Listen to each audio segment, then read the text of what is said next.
So during this course, this is what you'll learn. The difference between cutting with the razor and texturizing with the razor. Guys, there is no comparison. These are two different words right here. Cutting and texturizing are not in the same category. They are not in the same category. I want to take a minute and explain to you guys about what the difference is between cutting with the razor and texturizing with the razor, okay, because this is really important.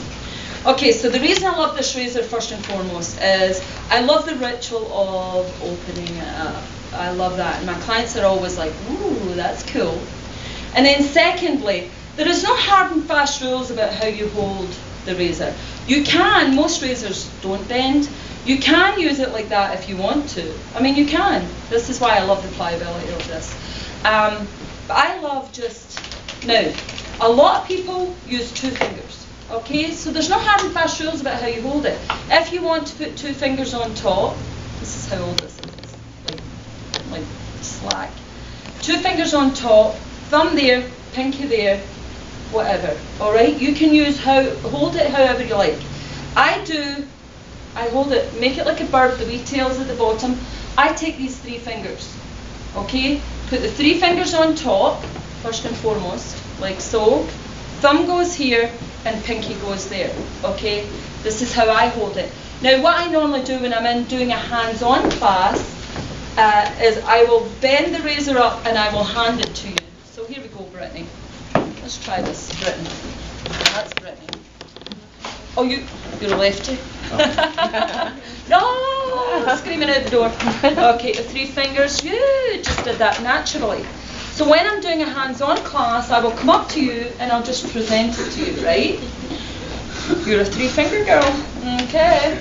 So I'll just present it to you, and whatever comes naturally to you, 2 fingers, there you go. See how you just go for it that way? So, and you can do that, I know, I saw you do that with that. But this, it just gives you the freedom, and then you have to know how to palm it.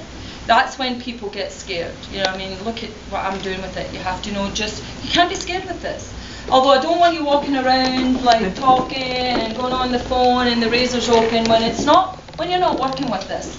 This gets closed and put down, okay? So there's no hard and fast rules, however you want to hold it, okay? But the thing is, guys, you'll never know if you don't try it. Do you know what I'm saying? People buy these things and then I'll see them all across the country and they'll go, oh, Taylor, I took your class, I got the razor. And I'll go, how is it? And they'll go, it's in the box, if being honest. And I'm like, yeah, that's doing you well in the box, okay? So you have to try it. You have to get a hold of these things, all right? And then you put them out on your station so that you see them like a surgeon and you'll be more apt to use them.